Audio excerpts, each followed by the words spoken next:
Salud amigos, tripulantes de nuestra querida, contaminada y única nave espacial. La misma que, desde la última vez que nos vimos por estos medios, ha dado otra vuelta sobre su eje imaginario y, por supuesto, sigue generando acontecimientos en pleno desarrollo. Muy fluida la situación en el Medio Oriente, muy fluida la situación en el ámbito latinoamericano, pero además se ven las tendencias del reacomodo de las áreas de influencia de las grandes potencias, para variar.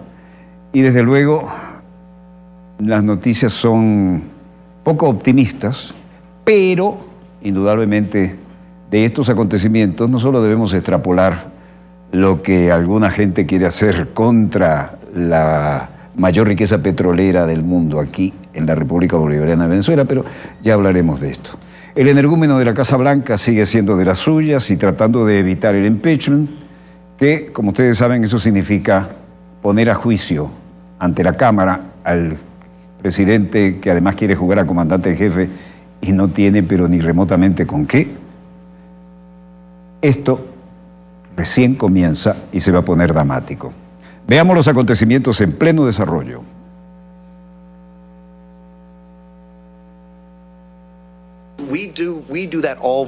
Esta es la respuesta de la Casa Blanca cuando le han dicho a Trump que deje de hablar y que permita que los voceros con textos predeterminados hablen por él.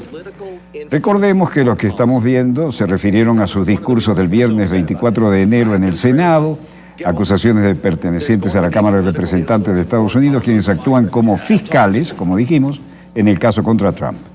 Mick Mulvaney es el clip de la evidencia de Mick Mulvaney, entonces jefe del personal de la Casa Blanca, y dice, lo que hemos actuado aquí se va a ver y va a quedar claro. Jason Crow, demócrata, acusado, en este caso acusador de Trump en la Cámara de Representantes, dice, la evidencia es clara. La pregunta para usted es si también es el presidente que retenga el dinero de los contribuyentes, la ayuda para nuestro aliado, nuestro amigo en la guerra, por un beneficio político personal. ¿Está bien si el presidente sacrifica nuestra seguridad nacional por su elección propia? No está bien para mí, ciertamente no está bien con el pueblo estadounidense y no debería estar bien para ninguno de ustedes. Hakeem Jeffrey, demócrata representante, dice, hay un desastre tóxico en el 1600 de Pensilvania, ese es el número de la Casa Blanca. Y humildemente sugiero en este momento que el pueblo estadounidense siga nuestro trabajo colectivo de tratar de limpiarlo. El presidente Trump trató de engañar, lo atraparon y luego trabajó duro para encubrir. Queremos oír eso, señor operador de audio. He got caught. And then he worked hard to El cover it presidente Trump trató de engañar y solicitar la interferencia extranjera de una elección estadounidense, que es un ataque a nuestro personaje. El presidente Trump abusó de su poder y corrompió la oficina más alta del país. Ese es un ataque a nuestra idiosincrasia. El presidente Trump trató de cubrir todo y esconderlo del pueblo estadounidense y obstruir al Congreso. Ese es un ataque extraordinario a nuestros elementos de justicia y estamos unidos en una gran nación. Podemos manejar la adversidad mejor que cualquier otro país del mundo, pero vamos a hacerlo con nuestro personaje, ¿sí o no? President Trump tried to cover it all up and hide it from the American people and obstruct Congress. That's an extraordinary attack on our character. America is a great nation. We can handle adversity better than any other country in the world. But what are we going to do about our character? De Webs New York también se hacía cargo de esto y hoy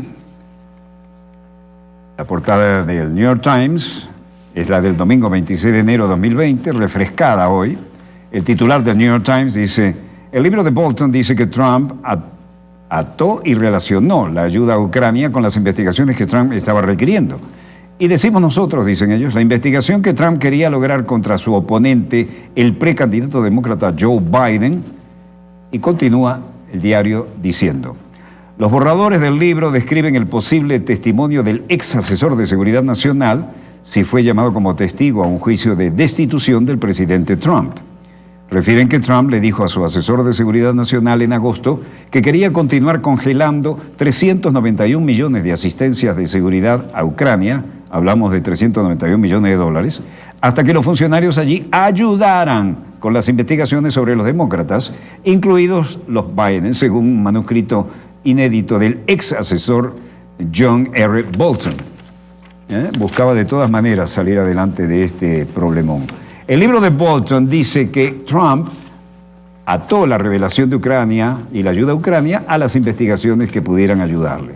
Donald Trump le dijo a Bolton que quería retener la ayuda a Ucrania a la espera de la investigación que están haciendo sobre Biden. Y el presidente de Estados Unidos, Donald Trump, sentado junto a su entonces nuevo asesor nacional de seguridad, John Bolton, decía: creo que van a ser un representante fantástico de nuestro equipo. Es muy respetado por todos en esta sala. John, quiero agradecerle mucho. Esto va a hacer mucho trabajo. Habrá días interesantes. Y eligió como su primer día hoy, bueno, hay que comportarse como las circunstancias lo indican, y creo que eligió el día correcto.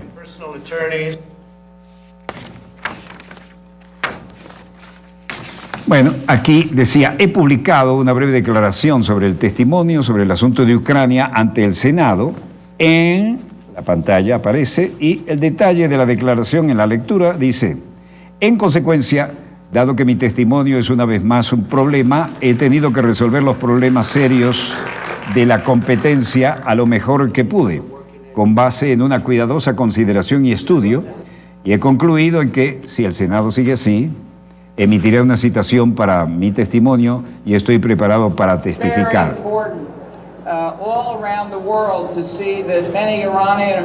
John Bolton dice: muy importante en todo el mundo para ver que muchos estadounidenses en todo el mundo están opinando también sobre eso. El antiguo consejero nacional de seguridad de John Bolton, hablando sobre el tema de palpitante actualidad: creo que el régimen en Teherán es muy frágil y creo que existe una enorme oposición interna. En la foto, antiguo consejero nacional de seguridad de los Estados Unidos, John Bolton, hablando con el presidente Donald Trump en el anterior. Y en Washington también, Donald Trump y el antiguo consejero nacional de seguridad, John Bolton, en una reunión de gabinete, que es lo que nos están mostrando aquí. Ahora, la pantalla de tweet de Trump dice: nunca le dije a John Bolton que la ayuda a Ucrania estaba vinculada a las investigaciones sobre los demócratas, incluidos los Bidens. De hecho, nunca se quejó de esto en el momento de su muy pública determinación. Si John Bolton dijo esto, es solo para vender un libro. Dicho esto, bueno, se diluyó por allí. Las transcripciones de mis llamadas con el presidente Zelensky son todas las pruebas necesarias. Además, de hecho, el presidente Zelensky y el ministro de Relaciones Exteriores de Ucrania dijeron que no había presión y no había problemas. Además, me reuní con el presidente Zelensky en las Naciones Unidas. Otra pantalla de tweet de Trump diciendo: los demócratas dijeron que nunca me reuní y liberé la ayuda militar a Ucrania sin condiciones ni investigaciones, y mucho antes de lo previsto. También permití que Ucrania comprara, según estas expresiones, misiles Javelin antitanque. Mi administración ha hecho mucho más que la administración anterior. Bueno, la historia es que el presidente de Estados Unidos, Donald Trump, le dijo a su entonces antecesor de Seguridad Nacional en agosto que quería continuar congelando 391 millones con ese fin. Bueno, Trump dice que son falsas las alegaciones de haber retenido ayuda militar a Ucrania a cambio de investigaciones de esta contra Joe Biden. Estas alegaciones supuestamente están en un manuscrito del ex asesor de seguridad de John Bolton y se filtraron este domingo.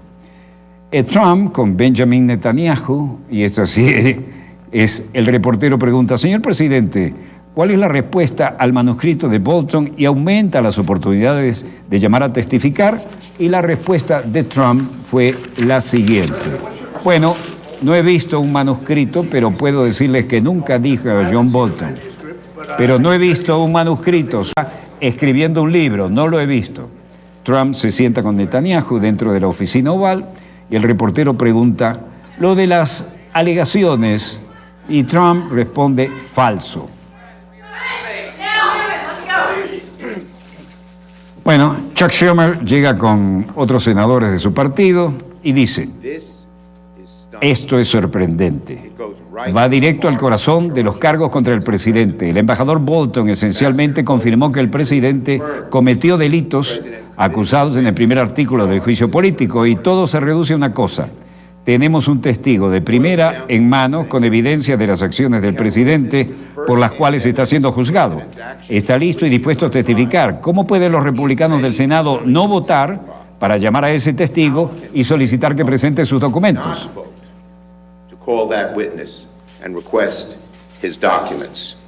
Y luego dice, creemos que los 4 testigos que hemos pedido y contemporáneos que hemos pedido son esenciales y estamos para todos ellos. No estamos negociando con esto. Si los republicanos quieren llamar a los testigos, creemos que los testigos que no son testigos oculares de lo sucedido, son documentos que no son relevantes para lo sucedido, no deberían ser parte de esto, simple, y si alguien trata de hacerlo, no creo que el pueblo estadounidense le vaya a gustar mucho. Bueno, siguen las tensiones, el ping-pong, y cada quien jala la cuerda para su lado. El senador republicano Mitt Romney dice que es incrementado más probable que el senador republicano apoye la llamada del ex asesor de seguridad nacional de Trump, John Bolton, a testificar en el impeachment, lo cual es muy negativo, al menos se estima así, sería muy negativo para Trump la presencia de John Bolton testificando. Y en este sentido, las cosas se empeoran para el presidente. Un reportero dice, senador, ha hablado con sus colegas republicanos, tiene la sensación de que habrá más de ellos a bordo para votar por los testigos. 4 de ustedes deben decir que sí. ¿Creen que hay 4 votos? 4 of you need to say yes. Do you think there are 4 votes? Y él responde, creo que cada vez es más probable que otros republicanos se unan a aquellos de nosotros que creemos que debiéramos escuchar a John Bolton. Y si hay otros testigos y documentos, bueno, ese es otro asunto. Pero creo que la relevancia de John Bolton para nuestra decisión ha llegado y se ha vuelto esto cada vez más claro. Escuchémoslos en sus palabras. Join those of us who think we should hear from John Bolton, and whether there are other witnesses and documents, well, that's another matter. But I think John Bolton's relevance to our decision has become increasingly clear. Los reporteros se pelean por hacer la pregunta. ¿Quién de tus colegas lo ha indicado? No voy a hablar de otros senadores republicanos, dice él. Pero lo he hecho, hay conversaciones, he hablado con otros que también han opinado sobre esto, dice Romney. Y sigue Romney, un reportero le dice, ¿quién en la Casa Blanca pudo haber conocido sobre las revelaciones de Bolton? Y Romney dice, estoy seguro de que vamos a escuchar todo sobre el señor Bolton y sé que le dará la oportunidad de testificar. Escucharemos a la gente hablar sobre el origen de esa información, si tenían notas, se discutirá extensamente en algún momento. Luego le dice el senador, puede ser justo el juicio del Senado, sin que Bolton testifique. Romney dice, creo que es importante poder escuchar a John Bolton para que podamos emitir un juicio imparcial. It's important to be able to hear from John Bolton for us to be able to make an impartial judgment. What about what the Republican colleagues said that the executive privilege issue? Bueno, se fue porque las andanadas eran fuertes. Trump lanzó otro ataque, mientras tanto, contra los demócratas en el muy famoso programa de televisión estadounidense Meet the Press. El congresista demócrata y fiscal del impeachment contra Donald Trump, Adam Schiff, acusa a Trump de amenazarlo. Trump dijo en Twitter sobre Schiff que aún no ha pagado el precio por lo que le ha hecho a nuestro país. Bueno, el ping-pong está fuerte, ¿no? El presidente del Comité de Inteligencia de la Cámara de Representantes, Adam Schiff, demócrata por California, dijo, hice el argumento de que van a requerir valor moral para enfrentar a este presidente y este es un presidente iracundo y vengativo. Moral courage to stand up to this president. And this is a wrathful and vindictive president. I don't think there's any... No creo que haya ninguna duda al respecto, sí creo que lo hay en los tweets del presidente y hoy estoy diciendo que debería pagar un precio por lo que ha hecho y lo que está haciendo. El anfitrión de NBC, Meet the Press, fuera de cámara, dice, ¿los das como una amenaza? Y Schiff dice, creo que esa fue la intención, pero mira, va a ser muy difícil para algunos de estos senadores enfrentarse a este presidente. Realmente es bueno, solo, no hay duda al respecto. Y yo quiero reconocer eso. Y quiero reconocerlo de una manera que sea ofensiva. No quiero reconocerlo, ni que sea ofensiva, con toda franqueza al respecto. Y si esto no fuera un problema, no habría un problema sobre llamar a testigos. Ni siquiera podemos lograr que los senadores acuerden llamar a un testigo en un juicio. Eso demuestra cuán difícil es tener este coraje moral. Bueno, pantalla de la página Twitter del presidente de Estados Unidos. Dice, Adam Schiff es un político corrupto y probablemente un hombre muy enfermo. Todavía no ha pagado el precio por lo que ha hecho a nuestro país. Bueno, como se ve, se dan con todo, ¿no? En el programa de NBC Meet the Press, demócrata Adam Schiff dice, tenemos un juez muy capaz, se refiere al presidente del Tribunal Supremo, John Roberts, sentado justo detrás de mí, que puede tomar decisiones sobre la materialidad de los testigos, y confiamos en que el juez del Tribunal Supremo, el presidente del tribunal, tome estas decisiones. Y una cosa final, si quieres, el equipo del presidente está rechazando la discusión. No tenemos tiempo para llamar testigos y realmente nos encantaría que estas personas testificaran. Simplemente no tenemos tiempo para llamarlos y ser demasiado inconveniente. Esto es como esquivar la cosa, ¿no? Bueno, se complica el panorama. Sácala. Aparece la grabación del presidente Donald Trump pidiendo que le sacaran de su puesto a la embajadora de Estados Unidos en Ucrania, Mary Jovanovic, tal como ella lo refirió. Tal como ella lo refirió. A mitad de una cena en el Hotel Trump, se decide escuchar al presidente de Estados Unidos, Donald Trump, cuando la orden de retirar a la embajadora de Estados Unidos, según un video que apareció el pasado sábado 25 de enero de 2020. El video obtenido por Reuters del abogado de Lay Partners, Joseph Bundy, comienza en Trump posando para fotos y luego entra en una habitación con una mesa puesta para 15 personas, incluido un primer plano de la ubicación del presidente. Reuters dice que no puede verificar independientemente el contenido de este video, pero nos lo envía. Hay que recordar que del mismo momento en que esta embajadora estaba declarando en Cámara de Representantes por el futuro impeachment, también se sintió amenazada por Donald Trump vía Twitter, en una fuente clara, intimidación en esa utilización del Twitter al que está muy aficionado el presidente. Video del teléfono celular que muestra un trecho vigilante dentro de una habitación del Hotel Trump, donde una cena en la que el presidente de Estados Unidos, Donald Trump, se escucha en un intercambio con varios asistentes diciendo, Alemania va a nuestras espaldas, están apoyando a Rusia. Y Trump dice, ¿eso crees? Y el asistente dice, absolutamente, 100%. Y Trump agrega, simplemente no tiene sentido. Y el asistente dice, muchos de los países europeos básicamente nos están apuñalando por la espalda y tratando con Rusia. Es por eso que tienes ese... Bueno, creo que si te haces cargo, el mayor problema allí donde debemos comenzar es que debemos deshacernos de la embajadora. Ella es la que todavía queda de la administración Clinton. Trump dice, ¿la embajadora en Ucrania? Y el asistente dice, sí. Y básicamente está caminando diciéndoles a todos, esperen, lo acusarán, solo esperen. Y ahí hay unas carcajadas, ¿no? Muy sigüices. Asistentes dice, es increíble, ella irá mañana. Algo que no se entiende luego por los micrófonos. Ahora que tenemos un secretario de Estado, y Trump dice enfáticamente, deshazte de ella, sácala mañana, no me importa, sácala mañana, hay que salir de ella, ¿de acuerdo? Excelente, hazlo, excelente. Como se ve, tensa la situación. Subamos el sonido para oír eso.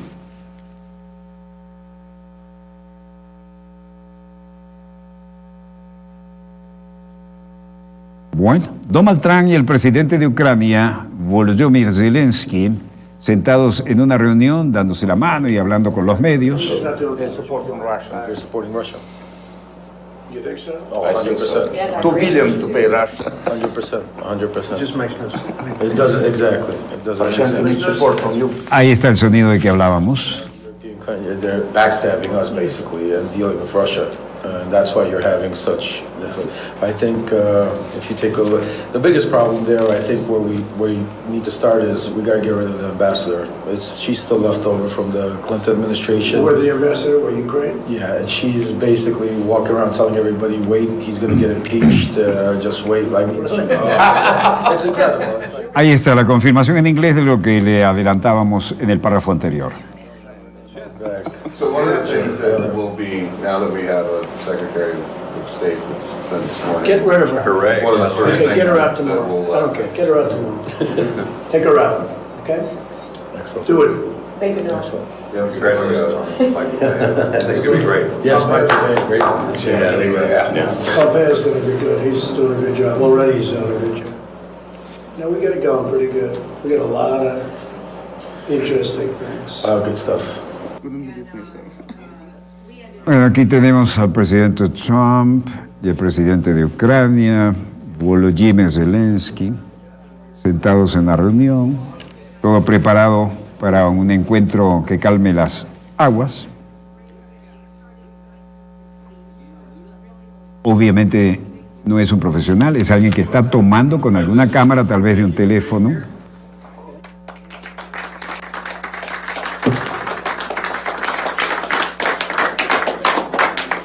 Please. They're good genes, the Jack Nicklaus genes over there. Get a putting lesson. I missed the golfing genes. So Jackie is your father? Yes, sir. Bueno, Donald Trump y el presidente de Ucrania, Volodymyr Zelensky, sentados en la reunión, posando para las cámaras ahora un poquito más profesionales. Y eso es 25 de septiembre de 2019, ¿no? Y Lev Parnas, asociado de Rudy Giuliani, quien a su vez es abogado privado de Donald Trump, dice: quiero agradecer a Dios, a mi maravillosa esposa y a mi madre y a todos los seguidores que me han enviado buenos deseos, y desearía agradecer especialmente a mi abogado Joy, abraza a su abogado, Joseph Bondi. ¿Cómo se ve? Salen de la reunión y Parnas sale del tribunal con su abogado Joseph Bondi, quien filtró el video de Reuters, y como pueden ver en los rostros, la tensión no ha podido ser disimulada. And in my view, there is nothing more dangerous than an unethical president who believes they are above the law. And in my view, there is nothing more dangerous than an unethical president who believes they are above the law. Bueno, y ahora notas de la hermana Hispan TV. Algo que nos alegra de verdad es que el movimiento popular yemení Ansarollah logró repeler los ataques de los mercenarios de Arabia Saudita, liberó nuevas zonas de la provincia yemení de Sanaa. Durante las renovadas batallas, los combatientes de los comités populares y del ejército yemení retomaron el control de varias posiciones que obraban en poder de las fuerzas leales al expresidente fugitivo yemení Abdurrahman Mansur Hadi, quien es respaldado por Arabia Saudita. Esto fue admitido el domingo por fuentes vinculadas a Riad.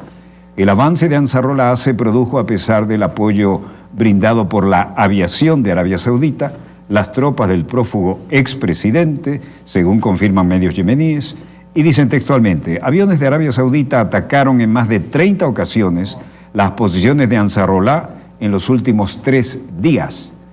Es el movimiento popular yemení Ansarollah que logró repeler los ataques de los mercenarios de Arabia Saudita y liberó nuevas zonas de la provincia yemení de Sanaa.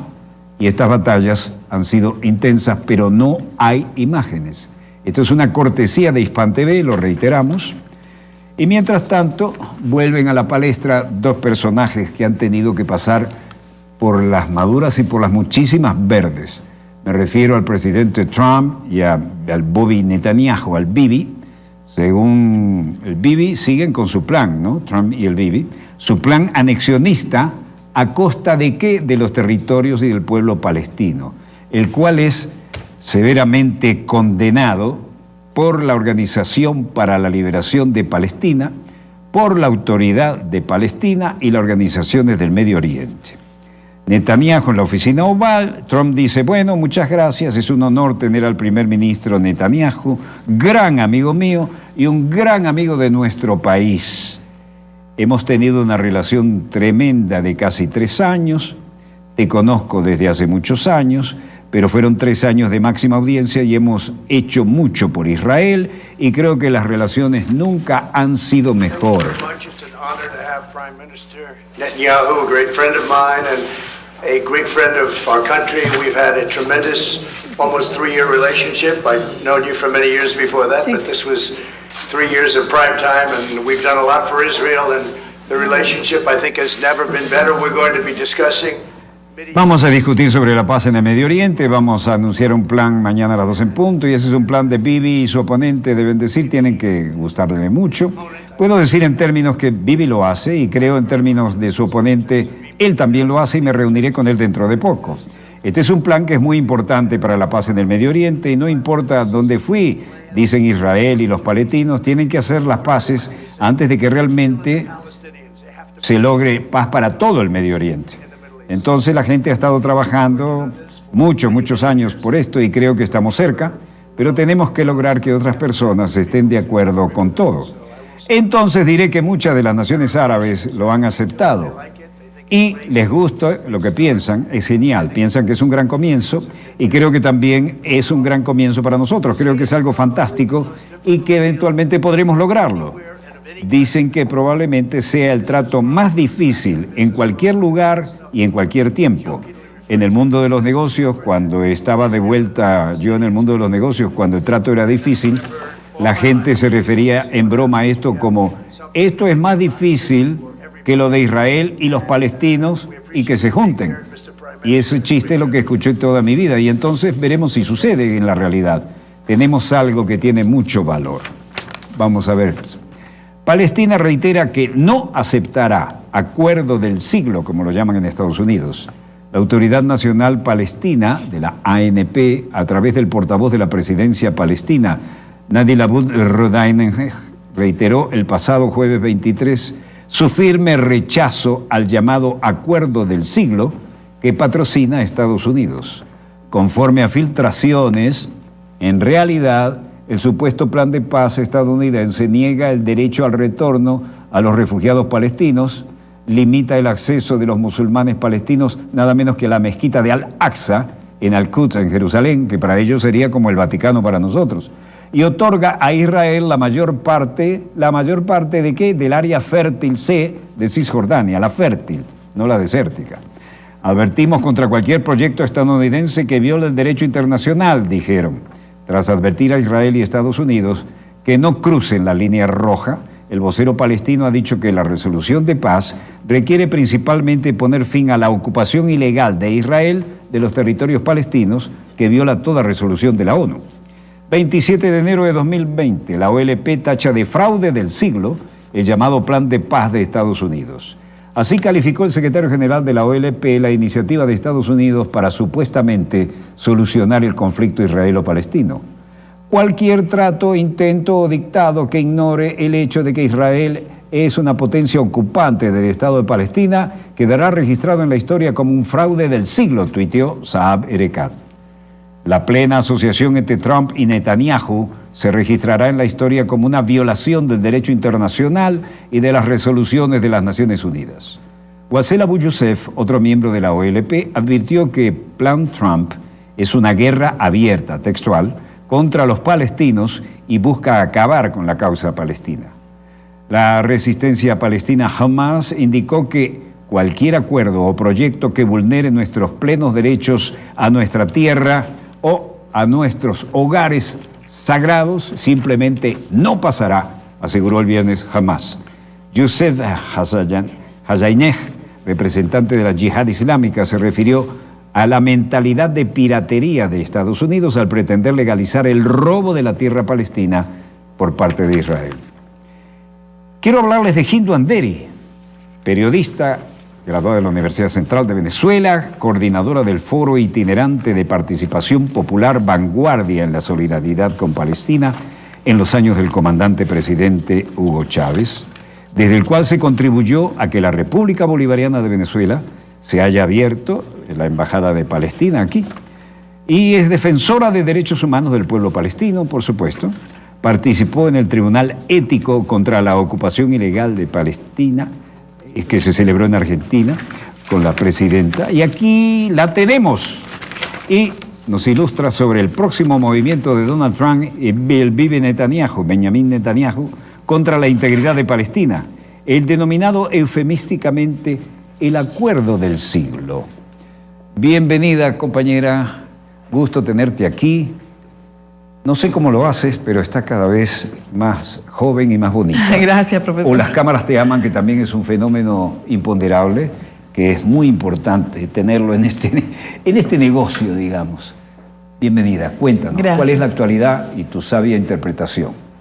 Bueno, profesor, fíjese, estamos hablando de primero empezar con definir que ese acuerdo del siglo es un eufemismo, ¿no? Es no llamar las cosas por su nombre. En realidad es un fraude y además de ello para mí es una especie de solución final como al mejor estilo hitleriano y fascista, ¿no? Deberíamos comenzar diciendo qué significa acuerdo, cuál es la acepción en el diccionario. Yo tenía por aquí una imagen con algunas del significado de acuerdo, que es concertación. Es una concertación entre las partes involucradas. Ergo, tienen que dialogar y se tienen que oír a las dos partes. O usted puede pensar que puede haber una concertación, un diálogo o un acuerdo con un país ocupante, como es el caso de Israel, y un pueblo ocupado, pisoteado, ¿no? Es decir, la bota de Israel en el pecho de los palestinos, y a eso le llaman negociación, acuerdo o concertación. Eso es un fraude absoluto, ¿no? Empezando por allí. En segundo lugar, es sencillamente la necesidad que tiene Israel ante la opinión pública mundial de legalizar lo que jamás será legítimo. ¿Qué es la ocupación? La colonización del territorio palestino. Lo que han hecho en más de 70 años, ¿no? Con de alguna manera la complicidad de la comunidad internacional, pese a que a lo interno de Naciones Unidas se han redactado, aprobado, exigido en resoluciones, montones de resoluciones y que Israel respete el carácter y el derecho de soberanía del pueblo palestino. Sin embargo, Israel, un Estado sionista, un Estado criminal, un Estado que además tiene la condición de Estado sin haber cumplido con uno de las exigencias de Naciones Unidas, que es la delimitación de su frontera. Pero ese llamado Estado de Israel ha violentado por lo menos 26 resoluciones en las cuales se le solicita, se le exige, se le dice de manera preocupada a las Naciones Unidas que deben primero retirar su presencia militar de Cisjordania y de Jerusalén Este, que debe respetar a Jerusalén Este como esa capital que en 1945 se determinó como una capital de administración de Naciones Unidas dentro del territorio palestino, que además debe frenar la construcción de asentamientos para ubicar a colonos, que le debe dar además el derecho al retorno a los palestinos que abandonaron el territorio palestino producto en consecuencia de la agresión criminal de los sionistas. ¿Me iba a decir algo, profesor? Sí, estaba recordando ahora un flashback. Las resoluciones 242, 383 no sirvieron de nada, ¿no? Nadie cumple las resoluciones de la ONU en ese sentido, ¿no? La 181, que es la resolución que habla, a nosotros no nos alegra, por supuesto, el contenido de esa resolución, porque es la resolución que parte a Palestina en dos, otorgándole el 45% del territorio palestino a los palestinos, es decir, dejándole el 45% del territorio y dándole el 55% al Estado sionista, para conformar un Estado que en el año 2018 se habla, digamos, abiertamente de que es un Estado judío, ¿no? Y además se hace, profesor, después de que el gobierno de Donald Trump declarara y digamos, públicamente dijera que Jerusalén, Al-Quds, iba a ser la capital del Estado de Israel. Es decir, ellos se burlan, ¿no? La política internacional exterior de los Estados Unidos es una permanente burla y una permanente violación a todos los países. Y de paso insultó a los creyentes cristianos también. Además de que se burla de la fe de los cristianos, de la fe de los musulmanes y de la fe de los propios judíos, profesor.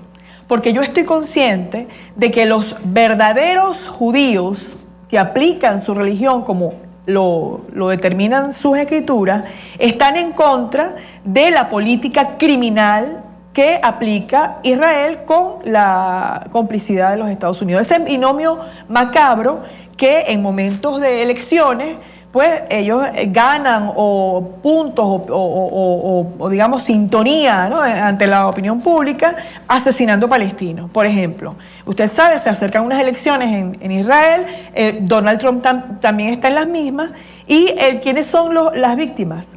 Los palestinos y las palestinas, que en este momento son un ejército civil de resistencia. Toda Palestina está resistiendo. Cuando Israel ataca Gaza, como lo ha hecho en estas últimas horas, y asesina a niños, a mujeres, ancianos, está asesinando a civiles, porque en Palestina no hay ejército, en Palestina no hay militares, en Palestina hay civiles que resisten a un ejército, si es que se le puede denominar ejército, al ejército de Israel, que los asesina como mercenarios, ¿no? O que les ordena asesinar a los palestinos. Decía el profesor Vladimir Acosta, un filósofo, historiador nuestro muy reconocido, así es, hace un tiempo lo decía en la Radio Nacional: denle a los palestinos tanques, denle uniformes, denle armas y van a dejar de ser terroristas para ustedes. Van a ser entonces un ejército, porque el ejército de Israel, ¿verdad?, aplica a cosas mucho peores en contra de los palestinos, que son civiles resistiendo a una ocupación con toda la legitimidad que le da una de las resoluciones de Naciones Unidas, que es violentada por el Estado sionista de Israel. Reconoce la resistencia del pueblo de Palestina, de cualquier pueblo que ha sido ocupado, reconoce su derecho a resistir. Entonces mal llamado Acuerdo del Siglo, que es sencillamente un fraude, que es para mí, y yo quisiera que la gente lo dejara en su análisis, es la solución final que planteaba Hitler para los europeos que en ese momento se oponían al fascismo. Es la solución final para un porcentaje mínimo de judíos en ese momento en Europa, porque ¿cuántos judíos hay en el mundo en este momento, ¿no? Muchos, y son reconocidos. Ahora, son reconocidos como judíos, es decir, como practicantes de una religión, como son los musulmanes, como son los cristianos, pero no con el derecho de invadir un territorio. Ese pacto que está haciendo Trump con Netanyahu y con ese sector de Israel, que se viene además alimentando desde hace mucho tiempo, ¿verdad?, cuando ya Israel estaba amenazando con determinar a Jerusalén como su capital, y cuando ya había dentro de los Estados Unidos declaraciones de que las embajadas debían mudarse a Tel Aviv, pero lo hizo, de Tel Aviv a Jerusalén, pero lo hizo efectivo el señor Trump, ¿verdad? Ese acuerdo, que mal llamado Acuerdo del Siglo, se viene cocinando desde hace tiempo. Detrás de toda esa, digamos, ese plan macabro, está un tema, además, profesor, económico. Es decir, allí también se está manejando el tema del dinero, de las finanzas. Ahí está el AIPAC, ¿no?, que usted lo conoce muy bien. Está ese lobby israelí detrás de ello. No en balde, ¿verdad?, el yerno de Trump es el encargado no solamente de echar adelante este acuerdo, sino que además está diseñando lo que sería la política económica de esta nueva Palestina, entre comillas. Una Palestina que serían los mismos territorios que en este momento están prácticamente, digamos, ni siquiera en manos de los palestinos, donde están los palestinos hacinados, ¿no? La Franja de Gaza, que permanentemente está asediada, algunos espacios en Cisjordania y Ramala, pero además quieren eliminar ya Cisjordania como parte de Palestina y anexionarla a Israel, además de apropiarse de los mejores territorios fértiles, ¿no?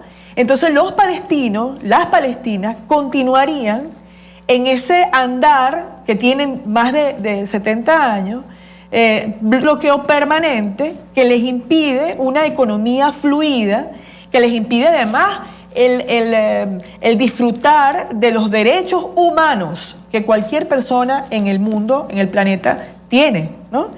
Y lo más grave, profesor, de este supuesto acuerdo del siglo, que es el fraude mayor, que es la solución final de Hitler, ¿no? para los palestinos, es que ese éxodo de palestinos y palestinas, casi 5 generaciones o 5 generaciones ya, que se obligaron no solamente a salir de Palestina, sino a nacer, es decir, a nacer en otros territorios, porque no lo pudieron hacer en su tierra, en la tierra de sus ancestros, no pudieran volver, porque en ese pacto del binomio macabro de Netanyahu y Trump, de ese grupo, se le da garantía, entre comillas, a todos los judíos, es decir, los religiosos judíos, a todos los judíos del mundo, a adquirir la ciudadanía israelí y a ir a Israel como ciudadanos y ocupar entonces espacios que deberían ser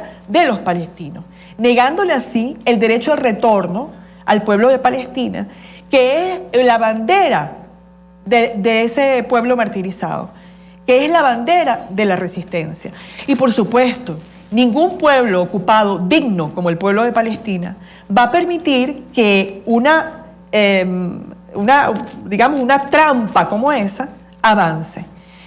En este momento, profesor, la diferencia probablemente a unos años anteriores es que hay un llamado también de unidad de la resistencia árabe en Medio Oriente. Es decir, en este momento más hay allá del tema estrictamente palestino en cuanto a su ocupación geográfica. Fíjese, se extiende a todo el Medio Oriente. Todo el Medio Oriente hay resistencia ahorita.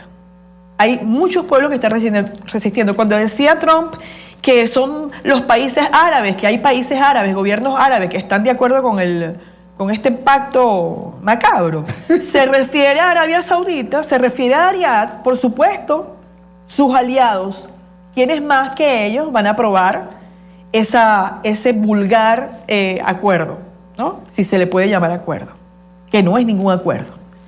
Riad, Arabia Saudita, son quienes están detrás de ese fraude. Pero el resto de los pueblos del Medio Oriente que tienen dignidad están, por supuesto, en contra de ello. Y hay ahorita una resistencia. En Irak hay resistencia fuerte, en Libia hay una resistencia fuerte, en el Líbano hay resistencia fuerte, en Siria hay resistencia fuerte, en Palestina hay resistencia. Y esa resistencia unida no va a permitir, o mejor dicho, va a impedir que esas atrocidades se sigan avanzando. Hay un llamado a lo interno de Palestina. Ese acuerdo, entre comillas, ese acuerdo va a acabar con el desacuerdo que pueda haber internamente entre las diferentes facciones palestinas. Eso sería un logro tremendo. Claro, eso se lo agradeceríamos muchísimo a Trump y a Netanyahu, porque en este momento está en juego justamente el reconocimiento a la soberanía de Palestina, pero más allá, profesor, el reconocimiento, y esto es importantísimo, de la soberanía de cualquier pueblo del mundo. Netanyahu y Trump están jugándose como si fuera una pelea de gallos. Se están jugando a Palestina, resolviendo a Palestina como si fuese cualquier cosa, hablando en nombre del pueblo de Palestina. ¿Dónde está el pueblo de Palestina allí? Cuando su autoridad, Mahmoud Abbas, ¿verdad? Si vamos a darle el nombre a una autoridad palestina, bueno, ok, se la colocaremos a Mahmoud Abbas, independientemente de las diferencias políticas que hay internamente en Palestina. En este momento, intensas, ¿no? Por supuesto, pero en este momento todas las facciones palestinas han asumido que es el momento de la unidad, que es el momento de la unidad. Entonces ese acuerdo no lo va a aceptar el pueblo de Palestina, ese acuerdo no puede avanzar, y eso que está allí, digamos, planteándose, no es ninguna concertación porque no cuenta con la parte palestina. Es decir, los palestinos allí no están dándole la buena pro, no al acuerdo, es que es a la propuesta. O sea, ni siquiera le están dando la buena pro a la propuesta que mañana supuestamente el señor Trump va a dar a conocer al mundo, como si él, porque ellos se erigen, ¿no?, como si fueran la autoridad mundial. Yo le decía hace un momento y no terminé, las condiciones no son las mismas, porque hablo de la resistencia, pero también hablo de un Estado, como el Estado de Estados Unidos, debilitado económicamente. Por eso es que también hacen sus alianzas con los lobbies financieros sionistas, porque necesitan plata, porque no tienen dinero. Entonces la situación, es decir, el contexto actual, internacional, no es el mismo, y Estados Unidos no es el mismo Estado. No es el mismo Estado. Por eso nosotros, a pesar de que estamos airados por lo que está ocurriendo, y estamos airados junto, acompañando al pueblo de Palestina, que mañana y pasado, desde ya están protestando, pero que hay un llamado a protestas dentro de Palestina, mañana y pasado, y dentro del territorio considerado Israel. Es decir, palestinos que viven dentro de Israel van a salir a la calle a protestar ese acuerdo, que es un gran fraude. Y en el mundo entero, la gente tiene que movilizarse. La gente tiene, además, que ser consciente de que lo que ocurre en este momento en Palestina, lo que ocurre es gravísimo, porque sería un antecedente, profesor.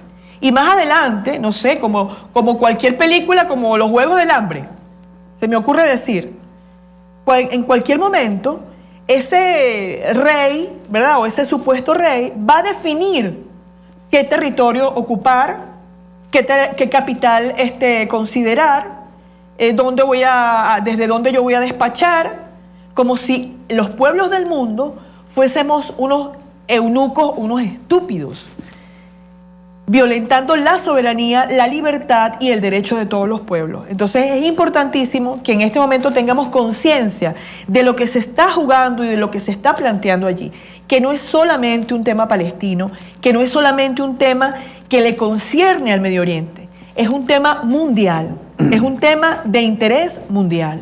Y además va en juego el respeto a las resoluciones de las Naciones Unidas, si hemos de creer en este organismo que es el que de alguna manera atenúa las crisis, se supone, y esperamos que nos sirva para generar otras, ¿no? Es así. Ahora, yo no me canso de repetir una experiencia que tuve, porque fui invitado a Israel y participé en un simposio universitario allí, y recuerdo que de repente pide la palabra un joven y dice, yo quiero opinar sobre lo que está diciendo aquí el señor de Venezuela. Y yo les dije, mire, yo vengo aquí a aprender, pero también a decir lo que sentimos, porque no es cuestión de solidaridades automáticas, esto es un drama humano en pleno desarrollo, ¿no? Dice, bueno, ¿y usted por qué quiere intervenir? Esto nunca me lo olvido, ¿no? Me dice, ¿cómo que por qué tengo que intervenir? Ustedes, los viejos, vinieron de Europa, yo nací aquí, yo soy un sabra. Y nosotros los jóvenes somos los que vamos a morir por la culpa de las decisiones que toman ustedes los viejos. Aquello fue fuerte, ¿no? Estoy de acuerdo con lo que dice el señor de Venezuela, pero eso se sigue repitiendo hasta el cansancio. No hemos avanzado tanto como deberíamos de acuerdo a los compromisos que asumimos como miembros de la ONU, por ejemplo, ¿no? Sí, porque quedan en acuerdos, quedan en resoluciones, profesor, pero tiene que haber una acción colectiva de todos los gobiernos y una presión mundial para que eso termine, porque si no vamos a seguir de guerra en guerra, vamos a seguir de ocupación en ocupación y vamos a seguir siendo los peleles, ¿no?, de gobiernos como el gobierno de Estados Unidos y el gobierno de Israel. Bueno, pocos gobiernos con un personaje tan lamentable como este, ¿no? El energúmeno de la Casa Blanca, como lo llamé cuando sabíamos que iba a patear la cristalería en cuanto pudiera, ¿no? Bueno, yo hago votos como cristiano a que esta Tierra Santa tenga la paz que todos se merecen, ¿no? Pero los factores en pugna hacen pensar que va a haber trabajo para rato, ¿no? Yo deseo el mayor de los éxitos a todas estas iniciativas y también queremos tener aquí la voz de todos aquellos. Bueno, yo te lo conté una vez, aquí estuvo hablando el general Sharon, y yo fui a Israel invitado por el general Sharon. ¿Por qué? Porque dijo, bueno, yo esperaba pasar un mal rato en la BBC o en la CBS, pero no aquí, lo dije alguna vez. Indirectamente fue un gran halago viniendo de Sharon, porque realmente se sintió presionado, ¿no? Pero es la verdad, no es uno, son las verdades enormes que hay que seguir manejándolas, porque si no los grandes medios de comunicación, que ya sabemos en manos de qué lobby están, acaban con esas opciones de informar a la generación. Y yo quisiera nada más brevemente darle las gracias a usted, porque son muchos los programas donde se habla del tema palestino, pero usted ha sido el dossier ha sido una referencia, profesor. Aquí nosotros aprendimos a conocer el tema palestino y del Medio Oriente y se lo agradecemos eternamente. No, y nosotros nos inspiramos en un señor que viene de allá, ¿no? Y en este caso quiero mostrar un elemento de referencia, el Cristo Azul de Chávez. Señor director, esto no estaba previsto, a ver un close-up aquí. ¿Recuerdan el Cristo Azul de Chávez? Bueno, el mayor general Jacinto Pérez Arcae, a quien me honro en contar esta anécdota, me dijo, como tú eres como eres, te voy a regalar el hermanito del que le di a Chávez porque lo vas a necesitar.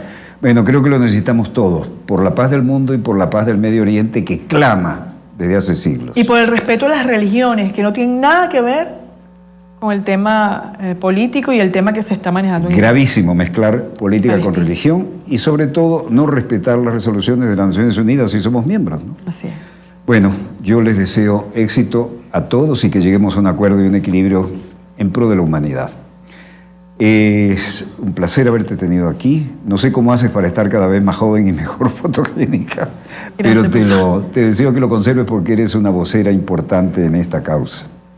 Donde quiera que se encuentren de ese lado del receptor, no porque sea nada más el aspecto, sino porque tienes la forma y el fondo, que quede claro. Y el fondo siempre se ayuda bien con una buena forma y tú la tienes. Donde quiera que se encuentren de ese lado del receptor, muchas gracias por permitirnos estar allí con ustedes. Desde el Estudio 3 de Venezolana de Televisión, finaliza aquí otro dossier, el programa decano en todo el hemisferio occidental de la información internacional vía satélite. Agradezco la profunda colaboración de la doctora Lida Sanoja Maneiro en la producción de este programa y les habló Walter Martínez, productor y conductor del mismo. Disponga usted de las cámaras, señor director.